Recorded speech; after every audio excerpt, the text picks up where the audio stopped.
House Committee on Labor will come to order. Will the clerk please take attendance? Chair Hatzma. Here. Representatives Menser. Here. Colazar. Here. O'Neill. Present. Andrews. Here. Churches. Present. Wagella. Here. Wozniak. Here. Mueller. Here. Kuntz. Here. Mr. Chair, you have a quorum. The October 19, 2023 meeting, Representative Colazar makes that motion. The minutes are adopted. First bill I'd like to take up is Senate Bill 169. We heard testimony last week.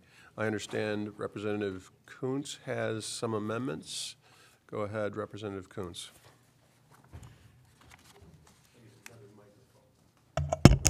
Yeah, right. Thank you, Mr. Chairman. I do have 4 amendments. May I speak with all of them, sir? Please. My concern with this package is our right to privacy. And if this information is publicly available, as the people that testified last week, I don't see why we have to burden the employees with sharing this information. So the amendments are in front of you, but it's just basic. If you just want their contact information, then we should limit what you do with it. And my concern is that they're going to take this and badger them to do things they're not asked to do. So I find it incredible that anyone would think they were hired into a union shop and they didn't know it. That is just simply unbelievable on its inspection. And furthermore, if the information is widely available, I don't think we need a state law for them to share it. So I would welcome any questions on the amendments. They're in front of you if you have them. Are there any questions of Representative Kuntz? Thank you. Mr. Clerk, would you please take roll in relation to proposed Amendment 1?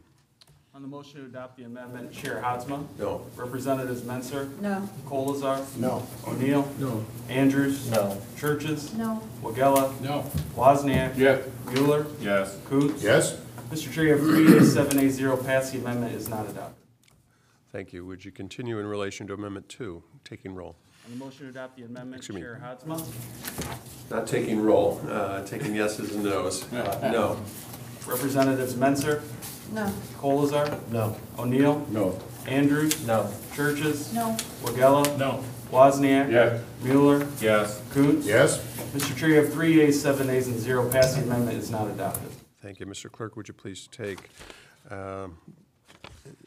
yeses and nos in relation to 3?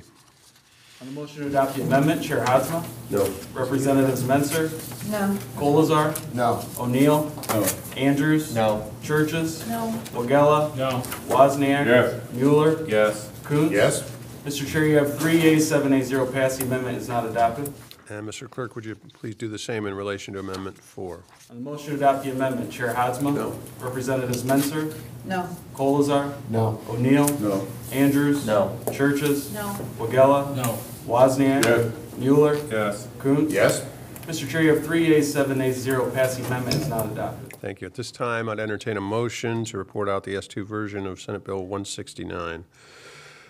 Vice Chair Menser moves to report with recommendation. Will the clerk please call the roll?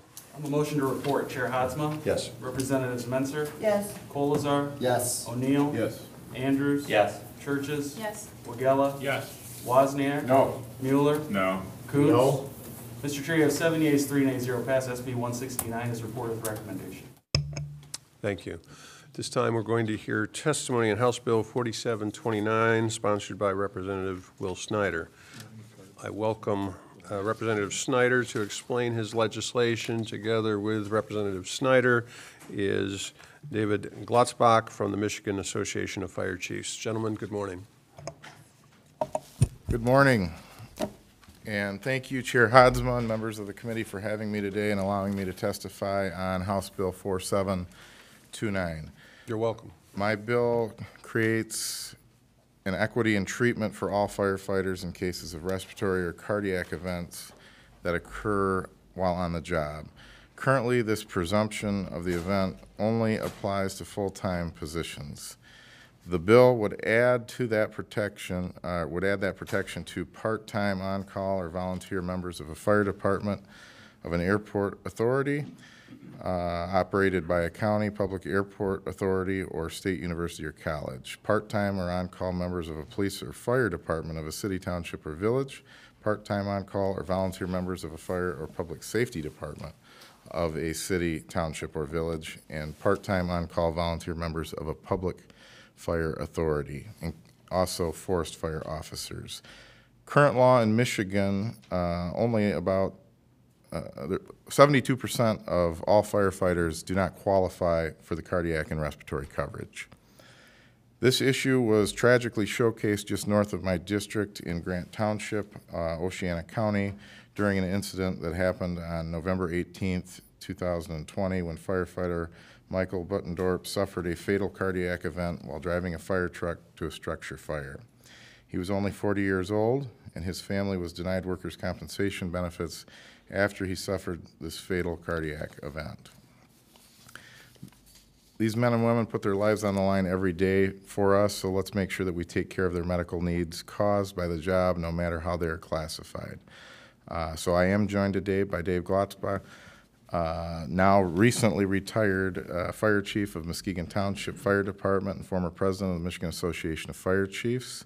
And he can add more context to the local situation and has an example of what it would mean for his former department. Thank you, Representative Snyder. Chief Glotzbach.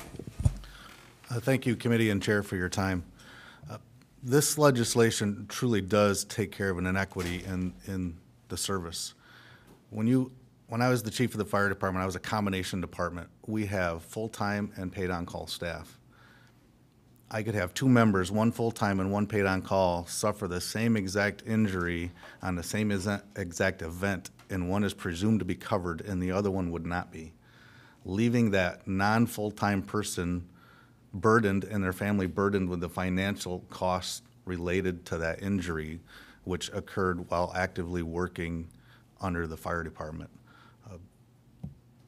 I fail to grasp this, and I don't know how I could ever articulate this to a family member put into this situation. Paid on-call, part-time firefighters are used by municipalities because, quite honestly, they're the least expensive form of labor. The least we can do is provide adequate coverage when they suffer an injury that's directly related to the work. I don't know that I can make it much simpler than that. I understand there's a cost.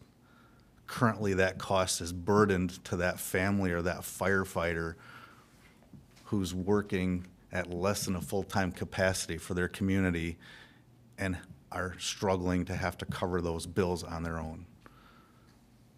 It's only right that we take care of them. Thank you. Are there any questions for Chief Glotzbach or for Representative Snyder? Thank you, gentlemen. Thank you. Thank you. We're next here from Dave Hodgkins from the Michigan Municipal League. He is opposed to the bill as introduced.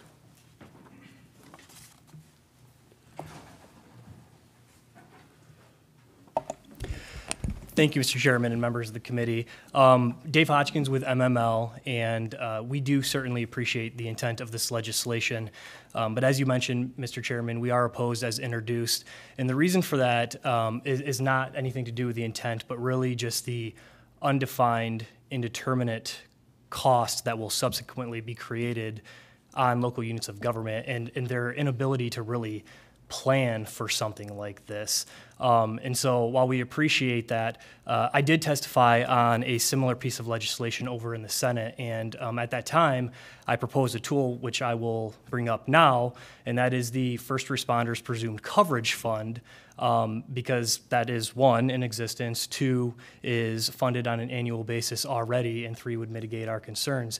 And I'm sure that you know, Mr. Chairman, that fund currently takes in approximately $4 million annually from internet gaming and sports betting. And the reason that I bring that up is because it is currently expending, based on the annual report that it submits to the legislature, shy of $1.3 million in claims for the last fiscal year. And the current anticipated need for claims is $1.75 million for this year.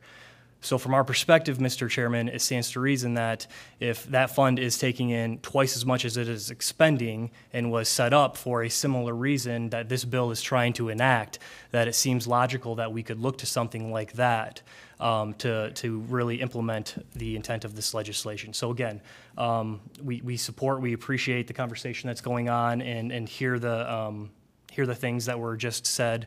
But for that reason, we do oppose the bill as introduced. But I'm happy to answer any questions that you might have. Thank you, Mr. Hodgkins, for your testimony. Are there questions of Mr. Hodgkins? Representative Wagella. What was the name of the fund? I just missed it. Yeah, sure. So it's the Christopher R. Slazak First Responder Presumed Coverage Fund. So that was created to really address presumed cancer-related ailments for firefighters. There's been a couple cancers, as I understand it, over the past few years that were included under that fund as well.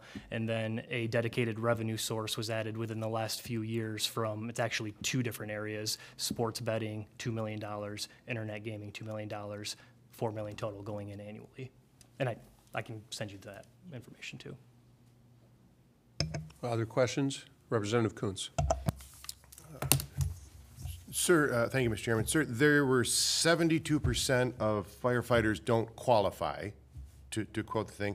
Would the current fund be able to sustain that? Would we be, I'm using redundancy here. Sure. Would the fund be funded?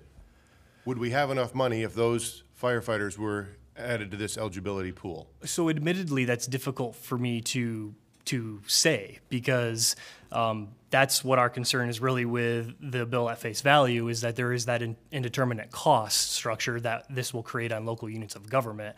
My point there is that you currently have a fund set up for similar reasons with a surplus in it as it stands. And it's probably also important to note that the condition of that fund is also that it is if the legislature appropriates the money for it. So there's that safety guard already built into that. May I ask, is the fund indexed to CPI, or is it just it's a allotment every year from the legislature? So there's the $4 million allotment every year from the internet and sports betting. I don't know if it's linked to the CPI or not. I can find that out for you though. Thank you, sir. It's under Leo. You're welcome. Are there other questions for Mr. Hodgkins? Thank you, Mr. Hodgkins. Thank you. Not wishing to speak, but opposing the bill is Dina Bosworth of the Michigan Association of Counties. Not wishing to speak and supporting the bill is Leo Allaire, an assistant fire chief from Delhi Township. Not wishing to speak and opposing the bill is Dick Van Koevering from the Insurance Alliance of Michigan. Not wishing to speak and opposing the bill is Dawn Kettinger from the Michigan Nurses Association. I apologize, it says support. I apologize, Dawn. Not wishing to speak but opposing the bill is Mike Batterly of the Michigan Townships Association. There being no further business before this committee, the committee is adjourned.